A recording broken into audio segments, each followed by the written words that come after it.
Belgaum smart सिटीच्या tender प्रक्रियेत गैरव्यवहाराचा घोटाळा झाल्याच्या आरोपांप्रकरणी सामाजिक कार्यकर्ते श्रीनिवास राव यांनी रविवारी लोकायुक्तांकडे तक्रार दाखल केली आहे. स्मार्ट सिटीच्या टेंडर कामकाजात गैरव्यवहार झाल्याबाबत यापूर्वी प्रादेशिक आयुक्त तसेच बेळगाव जिल्हाधिकाऱ्यांकडे तक्रार दिल्यानंतर आता श्रीनिवास राव यांनी लोकायुक्तांकडे दाद मागत दोषींवर कारवाई करण्याची मागणी केली आहे.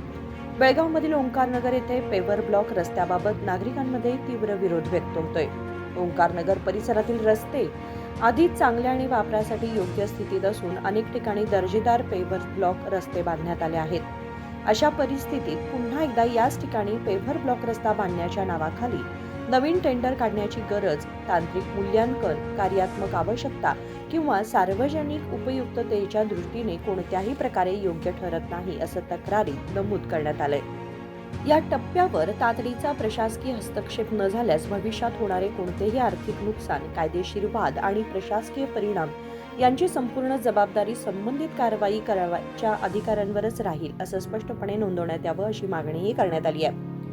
या प्रकरणी Virendra Hiremath, general manager technical, Belgaum smart city शुभाबी, माजी व्यवस्थापकीय संचालक, बेळगाव स्मार्ट सिटी अभिषेक मेडिगिरी, सहाय्यक कार्यकारी अभियंता, सिद्धगौड कार्यकारी अभियंता तसेच मदन हंचिनाळ सहाय्यक अभियंता, बेळगाव स्मार्ट सिटी यांच्या विरोधात लोकायुक्तांकडे तक्रार दाखल करण्यात आली आहे.